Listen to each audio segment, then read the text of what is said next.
Vot lähme kohe leiva murdmise juurde ja mõtlesin, et ma loen täna ma loen võiduplaani järgi seda, teise Moosese 12 oli täna. Ja natukene siit algusest, tavaliselt loetakse Uut Testamenti, aga ma loen täna Vana Testamenti. Ja issand rääkis Moosese ja Aaroniga Egiptuse maal, öeldes: see kuu olgu teil esimeseks kuuks, see olgu teil aasta esimeseks kuuks. Rääkige kogu Iisraeli kogudusega ja öelge: selle kuu 10. päeval võtku iga perevanem. Ma täna vaatasin seda sõna perevanem. Sel päeval võtku iga perevanem tall. Siin muidu tavaliselt on, et isad pidid kõike tegema, aga siin ta ütleb, võtku iga perevanem. Kas sina oled perevanem? Tall. Igale perele tall. Aga kui pere on talle jaoks väike, meil on üksikud inimesed, kus on ainult, üks, tal ei olegi kedagi, ei ole praegu lapsi või ei ole kedagi ümber, ei ole abikaasat. Kui pere on talle jaoks väike, siis võtku tema ja ta naaber, kes ta kojale on lähemal, vastavalt hingede arvule, kui palju igaüks jõuab süüa, sellele vastavalt arvake neid talle kohta. Ma nägin et kui on perevanem on üksi, siis ma näen siit ridade vahelt, kuidas tänasesse päeva Jumal julgustab, kui sa oled üksi, ära murra leiba üksi, vaid leia, kes on sulle kõige lähemal. Kutsu keegi külla. Kutsu oma palvepartner külla. Kutsu keegi, kes on sulle lähemal. Kutsu 1 või 2 külla ja tehke seda koos. Näete seda?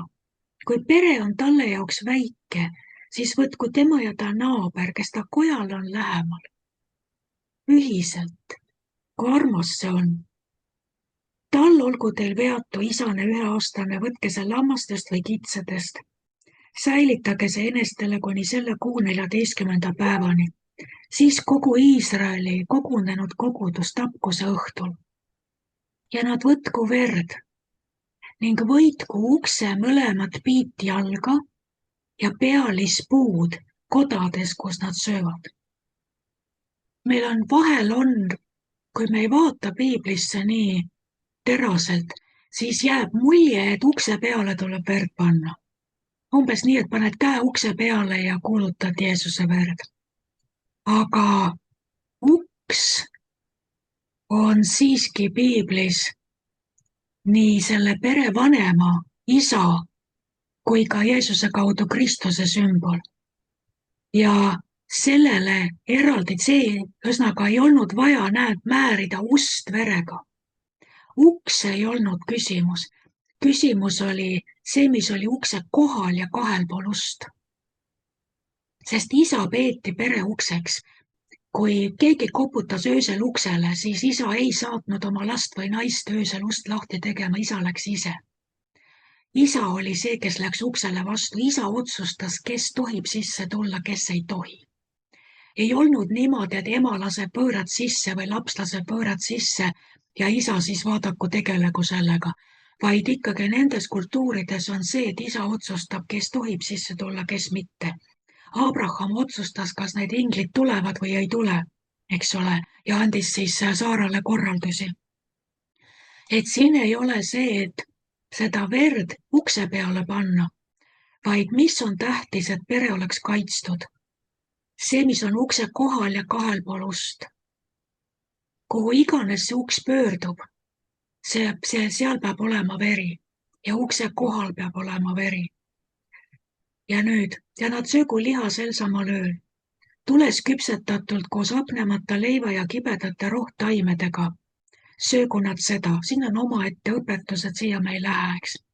Te ei tohi seda süüa toorelt või vees keedetult, vaid ainult tulel küpsetatult, pea, jalgade ja sisikonnaga. Te ei tohi sellest midagi üle jätta hommikuks. Mis aga sellest hommikuks üle jääb, põletage tulega. Ja sööge seda nõnda. Teil olgu vöö vööl, jalatsid jalas ja kepp käes ja sööge seda rutuga. See on paasatall issanda auks. Kui sa jääd siia mõtlema, siis on see kirjakoht siin 1.11. salmini, see on nii täis. Ma ütleks, et see on täis väge. See on täis Jumala enda energiat. Kui sa seda loed, sa kohe tunned, kuidas see väestab sind, see täidab sind. Näed, et ei tohi seda süüa toorelt. Kui me räägime paasatallest, me räägime Jeesusest. Mida sa võid mõelda, mis on siis see toores? Kui me räägime siin 3 faasist, toores paasatall, toores liha, vees keedetud või tules küpsetatud, läbini küpsetatud. Kui see on Jeesuse sümbol, siis me võime näha siin tegelikult 3 faasi Jeesuse elus. See on Jeesus, keda tuntakse sellena, kes sündis Betlemmas, kes oli see toores. Ta ei olnud veel veest läbi käinud ja ammugi mitte tulest. See on see ajalooline Jeesus, kes käis ringi. Teda tunti, et oli jah Iisraelis üks selline puussepa poeg. On nii? Siis on teine faas, vees keedetud. Teine faas Jeesuse elus on see, kus ta saab ristitud ja kus ta hakkab oma imesid tegema. Ta on veest üleni veest läbi käinud. Nii. Ja nüüd on imede faas. Nüüd, kas me tunneme Jeesust kui prohvetit imetegijat? Mis on see, mis tegelikult meie elu kaitse on, meie pääste?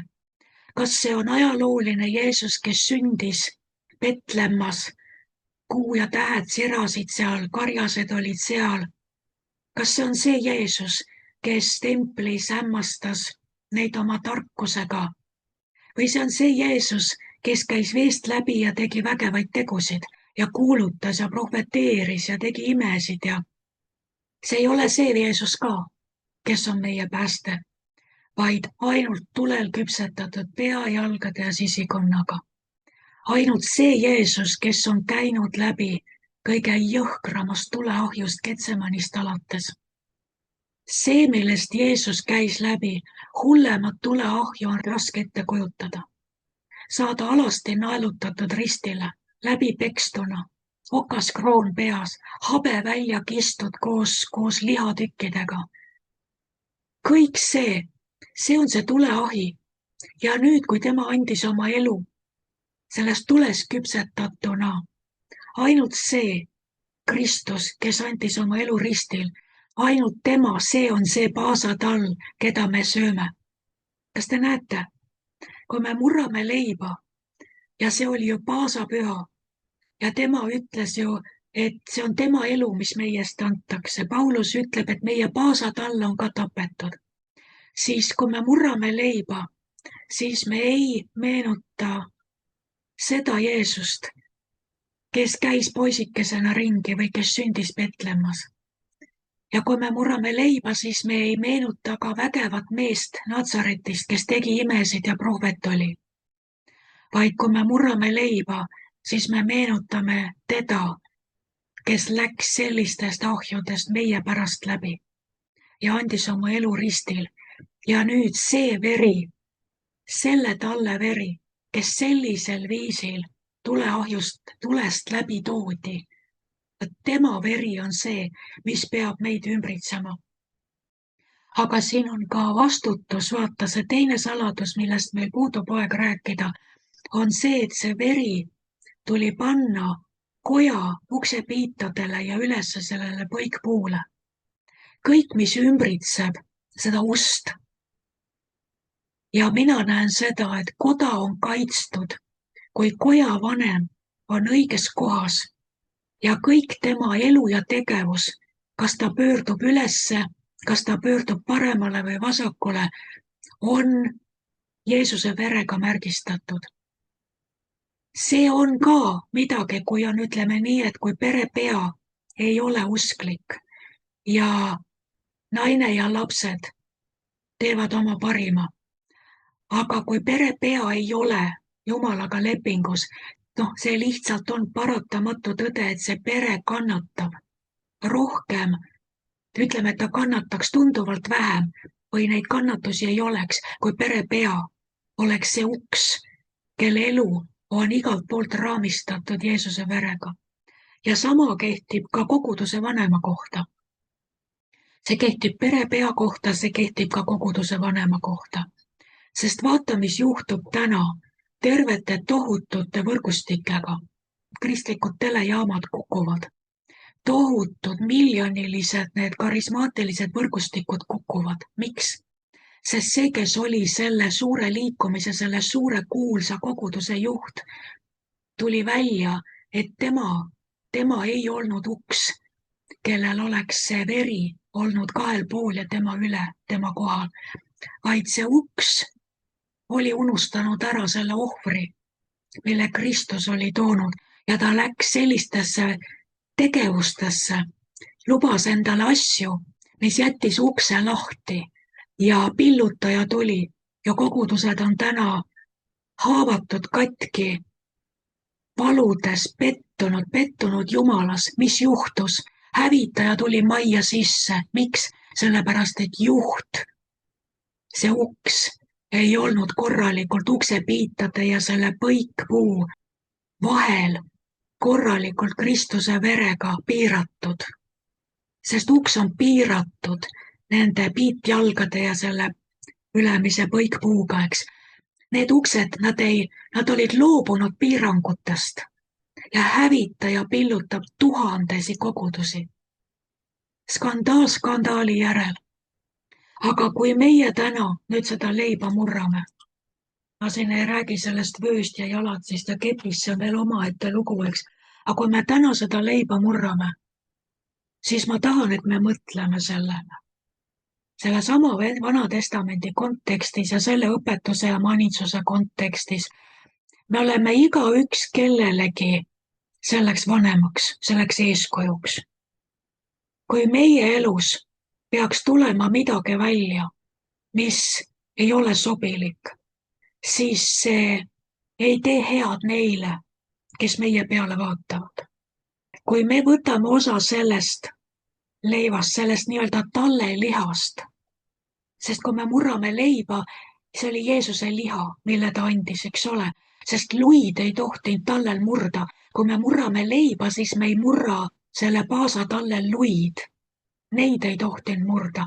Aga mida, kui inimesed võtsid seda küpsetatud talle küljest liha, see oli see leib ja meie võtame seda leiba. Kui me võtame osa tema lihast sellisel viisil ja sellest, mida tema on meie jaoks teinud, ja kui me võtame osa sellest verest, mida ta valas, siis me anname endale ka aru vastutusest, mis meie peal lasub, meie endi perekonna, koguduste, meie oma koguduse ja kogu maailma silmis.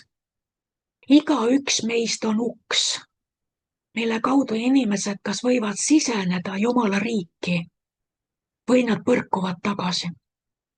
Kui nad näevad, et meie elu on korralikult raamistatud nende piitjalgade ja selle põikpuu vahele, millel on veri, kui nad näevad, et meie elu on piiratud Jeesuse vereohvriga ja Jeesuse ohver dikteerib, mida me oma ellu lubame ja mitte, mis mõtteviise, mis sõnu, mis käitumist, mis hoiakuid.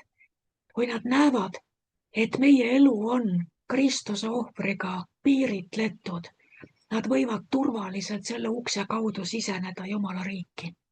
Kui see nõnda ei ole, siis see ei ole hea mitte kellelegi.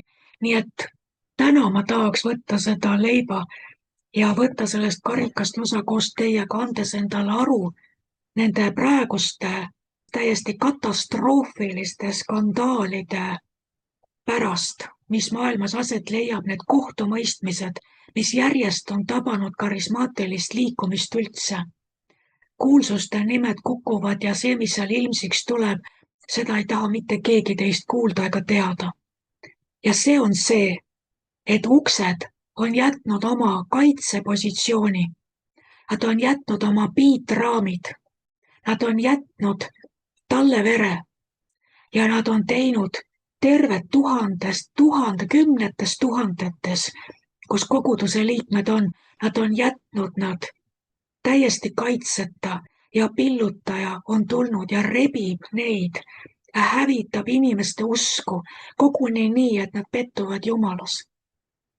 Milline vastutus on olla see vanem ja olla see uks, kes peab olema piiratud, et pere oleks majas kaitstud. Sest kui kuskil peres seda ei tehtud ja seda verd ukse piitjalgadele ei pandud ja kus seda ignoreeriti, sinna tuli ju surm sisse. Kus tehti seda, kus uks oli paigas, kus perevanem täitis oma kohustust ja tegi seda, mida ette öeldi, see pere oli kaitstud. Kas te näete, milline vastutus on perekonna vanematel ja ka kogukonna vanematel ja tegelikult meil kõigil, sest me kõik oleme kellelegi need vanemad. Nii et võtame täna osa sellest leivast ja sellest karikast täis Jumala kartusega, teadvustades endale, et väga paljude inimeste turvalisus, nende igavik, nende sisenemine igavikku, nende kaitse pimeduse eest sõltub sellest, kui korrektselt oleme meie kui uksed paigas nende piitjalgade vahel. Olete te nõus? Kas me oleme ühel meelel nõus? Me anname endale aru vastutusest. Piibel ütleb kõike, tsiteeritakse Paulust, et kõike on mul luba teha, aga kõigest ei ole kasu. Kui kõike on mul luba teha, siis ma vahel küsiks ka, need, kes on kõike nendesse kirjeldamatutesse pattudesse langenud, kes olid suured juhid, kelle peale miljonid vaatasid YouTube'is ja igal pool. Nad kõik ilmselt tsiteerisid seda, et kõike on mul luba teha. Aga kui kohutavat kirjeldamatut kahju nad tegid Kristuse ihule ja siirastele Jumala lastele, kes uskusid, et neil tasub järgida seda või seda suurt evangelisti, suurt prohvetit, suurt apostlit, suurt seda ja teist. Nad olid siirad Jumala lapsed, kes tulid Jumala riiki ja uskusid, et ma olen õiges koguduses ja mul on turvaline, sest minu ees on selline pühitsetud püha mees või naine. Ja kui siis tuli välja, et see püha mees on hullem kurjategija, kui maailmast isegi raske leida, siis mida see teeb Jumala laste usuga, kes ei ole veel nii tugevad, et nad selle lihtsalt kiiresti üle elavad. Nii et sellele kõigele mõeldes täna mina tahan teiega kinnitada seda, sest et see leiva murdmine on ka ju lepingu kinnitamine altari ääres. Jeesus, me anname endale aru, kui palju maksis sulle see, et meie saaksime päästetud.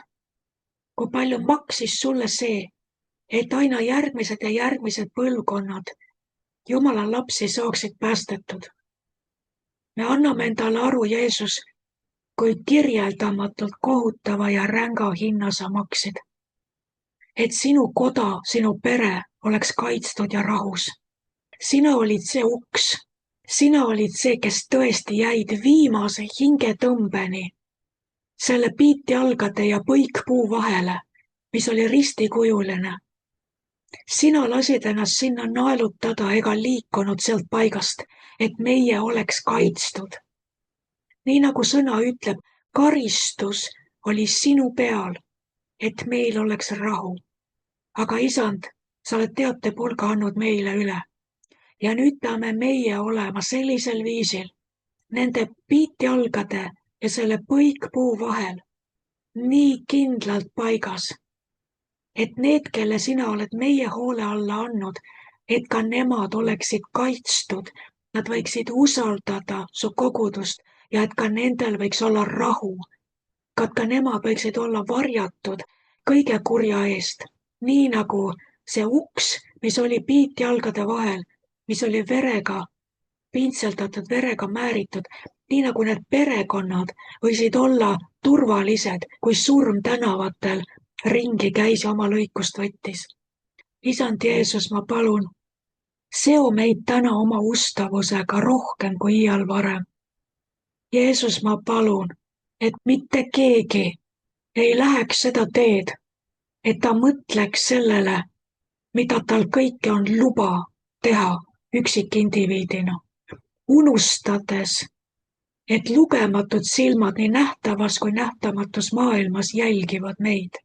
Ja see, mida me endale lubame, tuleb vaimumaailmas nendele, kes meie tagant tulevad, kas ainult kasuks või ainult kahjuks. Isand, ma palun, et meie olemine sinus võiks olla tõesti nii fikseeritud, et see tuleks järeltulevatele põlvedele ja kõigile, kes meid jälgivad, et see võiks tulla ainult kasuks, et see võiks tulla sulle auks ja mitte häbiks. Jeesus, su sõna ütleb, et need, kes selliseid asju teevad, nad panevad sinu naeruks. Seega nad häbistavad sind uuesti. Kui sina rippusid Jeesus ristil alasti, sa kandsid ära kogu häbi. Aga need, kes lähevad oma teed ja lubavad endale häbiväärseid asju, nad panevad su uuesti alasti ristile, et sa veel kord peaksid nende eest surema alasti, et kanda nende uuesti toodud häbi ära.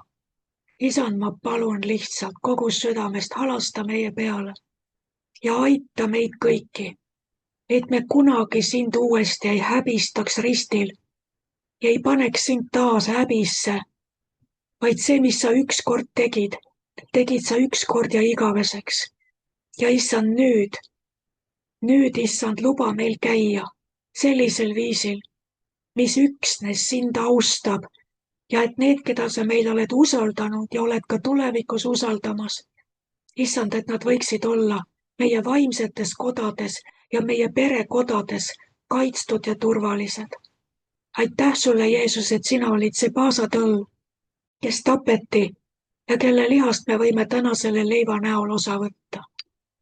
Ja see karikas, mille me joome selle peale, Jeesus, see oli tõesti sinu veri. Ja kui me määrime seda verd nii-öelda vaimses mõttes oma elu piitjalgadele, kahele poole ust, oma elu ust ja oma pea kohale, et iga kord, kui me astume uksest välja, siis me teame, et meie elu on raamistatud sinu verega, sinu tegudega, sinu silmadega, et me anname endale aru, et sina jälgid meid, sina oled meiega kõiges kaasas ja me peame kõiges tõesti auga sind esindama Jeesuse Kristuse nimel. Amen.